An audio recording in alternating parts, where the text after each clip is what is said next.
રાજુલા પોલીસે યુવતીનું અપહરણ કરનાર આરોપીને ગણતરીના કલાકોમાં જ ઝડપી પાડ્યો. પોલીસે અલગ અલગ 6 ટીમ બનાવીને આરોપીને પકડી પાડવા તપાસનો ધમધમાટ શરૂ કર્યો.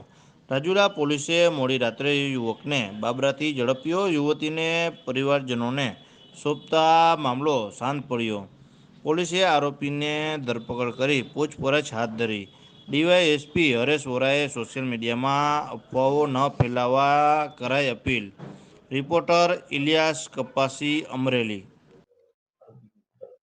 ગઈકાલે રાજુલા પોલીસ સ્ટેશનમાં ગઈકાલના વહેલી સવારના એક સમીર નામનો યુવક એક યુવતીને છોકરીને ભગાડીને લઈ ગયો, અપહરણ કરીને જાનથી મારી નાખવાની ધમકી અન્વયે ફરિયાદ જાહેર થયેલી હતી. અને દીકરીના પરિવારજનો, એમના સમાજના આગેવાનો બધા પોલીસ સ્ટેશને રજૂઆત માટે પણ આવેલા હતા. એને બધી બાબતોને ધ્યાનમાં રાખી પોલીસ અધિક્ષક શ્રી હિમકરસિંહ સાહેબના સુપરવિઝન નીચે કુલ 6 ટીમો કાર્યરત કરવામાં આવેલી હતી.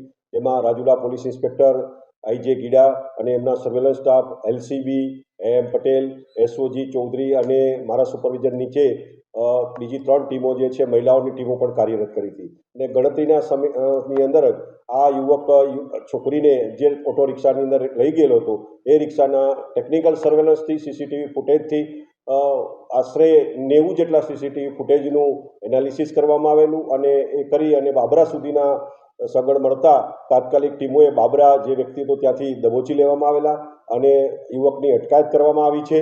અને ભોગ બનનારને જેનું અપહરણ થયું હતું એ છોકરીને પણ શોધી લીધી છે અને એમનું કાઉન્સેલિંગ બધું ચાલુ છે. એમના માતા પિતાને સોંપી આપવામાં આવેલી છે. હાલ કાયદો વ્યવસ્થાની પરિસ્થિતિ ઉપર પોલીસ અધિક્ષક શ્રી હિમકરસિંહ સાહેબ સીધા સુપરવિઝન રાખી રહ્યા છે. અને મારી આપના માધ્યમથી સૌને અપીલ છે કે કોઈ ખોટી અફવા ફેલાવશો નહીં. અપહરણનો ગુનો દાખલ કરવામાં આવ્યો છે અને પોલીસ એમાં કડક રીતે કાર્યવાહી કરવા માટે કટિબદ્ધ છે.